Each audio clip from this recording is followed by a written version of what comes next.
and welcome back to my channel. So today I have a different kind of video for my channel, and I got this idea because I watched Alan's 1-star reviews to his favorite books reaction video, and I just thought it was the funniest thing ever. I thought it would be really fun to do. 2 of my books have probably been covered in other videos, but I have yet to see my favorite book in a video, so I'm really scared about what reviews are going to come up. I will link Alan's video down below. I've steeled myself for this. I'm ready. I know it's gonna hurt, but let's just do this. The first book I have is Mistborn, or The Final Empire by Brandon Sanderson. This is book 1 in the Mistborn trilogy, and it's set in Brandon Sanderson's Cosmere. And funny story, I think this is also the exact shirt I was wearing in my Mistborn review, like a year ago. So everything does have a season. I adore this book so much, and this is really the first book that got me into adult fantasy.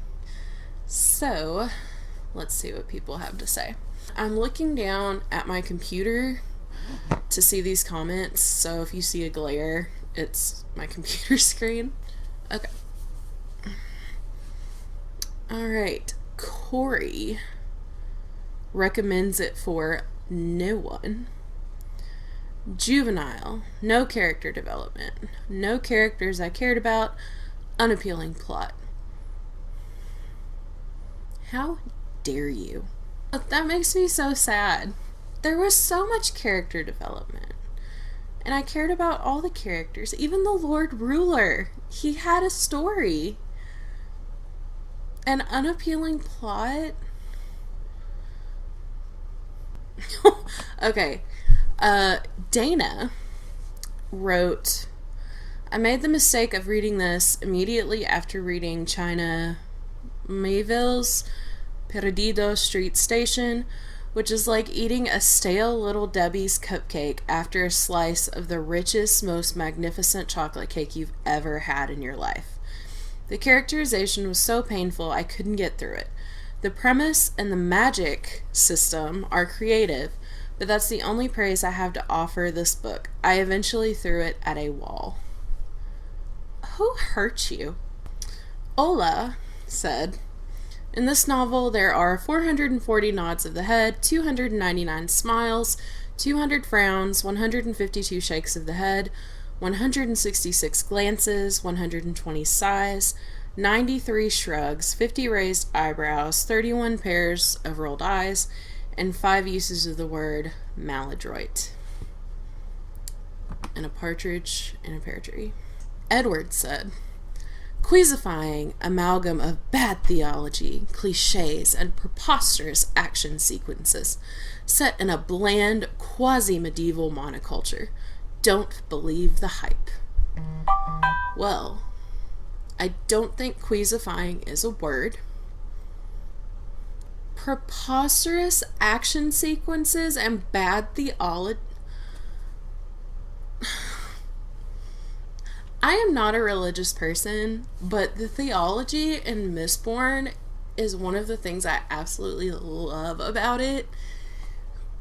And Sazed's one of my favorite characters, and I love that he has all this knowledge of all these religions, and that's his purpose, and is to try to find this one religion. And the action sequences were so good.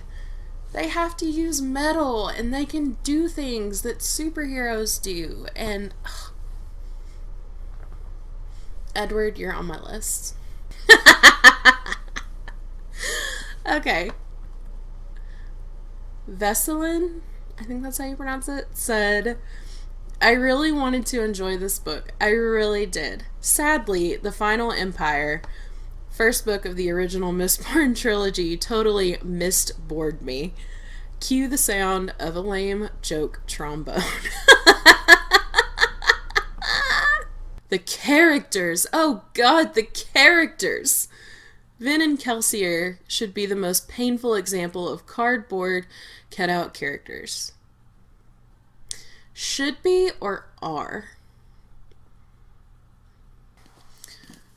The book is The Lies of Lamora by Scott Lynch, which I don't talk enough about on my channel, but I loved this book. And in my opinion, it has one of the best friendships in fantasy that I personally have ever read. Let's see what people have to say. Jill posted a really long review with GIFs and photos. I don't understand why people use GIFs in Goodreads reviews. When I come here, I don't come for funny GIFs. I come to see what people thought about the book. It's a pet peeve. But she shelved it under required reading in hell. We're off to a great start. Okay, and then it's talking about one of the love interests, and she put, frankly, I don't want to meet her that badly. I'll pass. I have a colonoscopy scheduled that day. Okay, I'm not even mad at this one because that was hilarious. Oh my gosh, I like that. Jacob says, I'm just not connecting to this book, I'm afraid. At a little over a third of the way through, the story is shaping up to be a long con in a low fantasy setting. I like a good con tale, mind you, but for me to truly connect to one, I have to have someone to root for. Locke and his friends are well enough, I suppose. They don't kill people gratuitously, and they seem to be real friends rather than merely business associates. But so far they're just thieves, really, with no more purpose than to rob somebody blind for their own enrichments. Blah, blah, blah, blah, blah. Spoiler. Finally, the setting of this novel is one that simply wears on me. Brutality, slavery, child exploitation, and not just in labor. Death games, an ascendant crime syndicate. It's beautifully rendered, certainly, but that's kind of like seeing a Rembrandt painting of a pile of poo. By itself, not so much something I'm terribly interested in viewing. This makes me sad. It is a con in a low fantasy world. And that's what makes it cool. Like, you don't even really... That's what's kind of cool about it. It's a blend of fantasy and a cool heist, and Locke and John are such good friends, and they're so well portrayed. Kind of like seeing a Rembrandt painting of a pile of poo.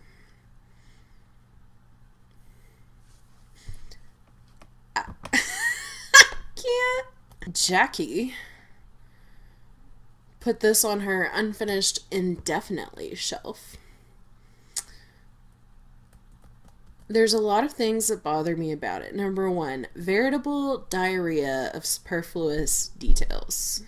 You're so overwhelmed with random details and names and places and descriptions that it's almost impossible to focus on the story at all.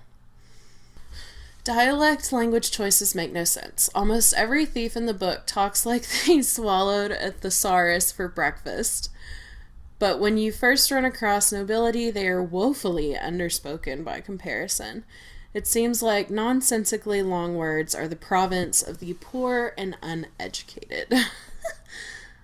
There is an excessive overabundance of the F word, and it seems like it's only used for shock value. And storyline is jerky and stilted. That's fair. It's the literary equivalent of trying to read a book while surrounded by a sea of screaming children at a circus carnival. Jackie.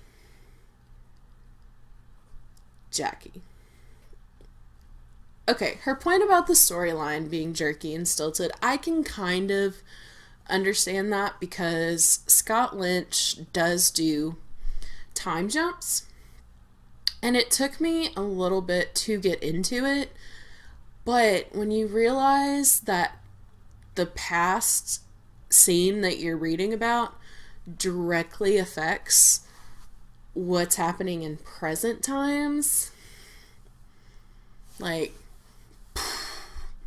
the story just explodes. And it's so good. These reviews are depressing me. Okay, sounds like they swallowed a thesaurus for breakfast. I think that's one of the cool things. I mean, it's the Gentleman Bastards series, and I thought it was so cool that they were raised as thieves, but they're also being raised as gentlemen, and they're learning all these things about nobility and manners and etiquette. And yes, it's to help them blend in more on their heists or cons or whatever, but I just thought that was such a cool detail because I've never really seen that before. AB wrote, I abhor critics. F you, Lamora. This book is about a hypocrite. I like to give all books I read a fair shot and read this one in its entirety, all the while hoping that the main character would at least acknowledge his hypocrisy. Nope. The main character in this book reminds me of the underpants gnomes from South Park, but I'll get to that in a minute. I want to know about the gnomes now. Where are the gnomes? And the underpants? I guess I need to look up underpants gnomes, and I'm kind of scared to do that. So, my favorite book in the whole world, Strange the Dreamer. I love this book so much because it talks about horrific things, and Laini Taylor writes it in such a beautiful way that sometimes you don't even realize at first that she's talking about something horrible. But it's also got great characters, and I love the world. This world is just stunning. Stunning. So I'm really scared. I'm really scared to read these. Stop with the gifs and your Goodreads reviews. Holy crap. That does not make it more intelligent or funny. Ellen said, no one in this book is having a good time, least of all the reader. Well, I am not having a good time reading your comment, Ellen. Graham said, people thinking of reading this book should be warned of two things. This book is a romantic tragedy. The cheerful blue and gold cover with butterflies. It's a moth. Get your review right. A moth. Did you read this? With butterflies and the blurb text saying the dream chooses the dreamer, not the other way around, and listing various mysteries made me expect a lighthearted adventure story.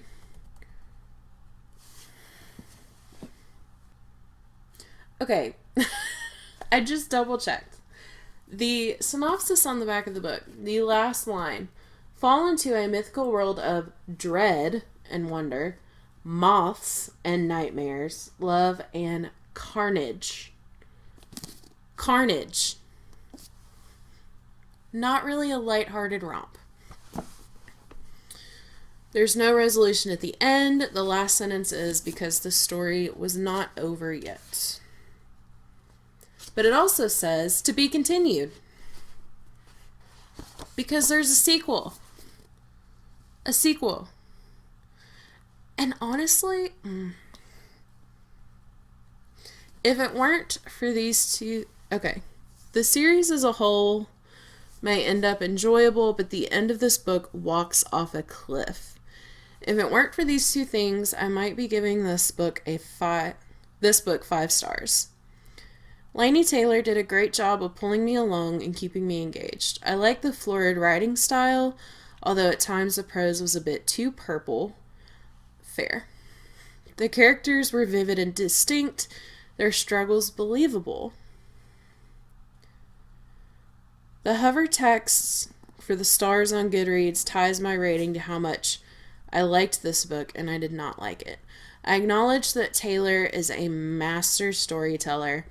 I have never felt such prolonged, intense despair in reading a book, but I didn't pick it up for despair. I picked it up because it was marketed as a fun escape read. I wanted to put it down. I wanted to take it outside and bury it. Why would you bury a book? Fair enough on the prose. It can be quite flowery at times, but personally I love purple prose, and I just think her prose in this book is just exquisite. But I can totally understand how that might be a bit much for some people. Ooh, that one's in Russian, but it ends in snooze fest.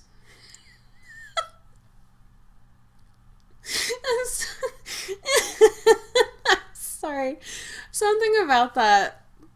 Like, I feel like the thoughts written in Russian are eloquent and good, but then it just cracks me up that the only words in English are snooze fest. I like that.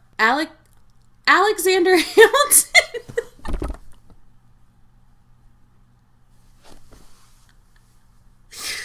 Oh my god. He's even got Lin-Manuel Miranda's Alexander Hamilton as his profile picture.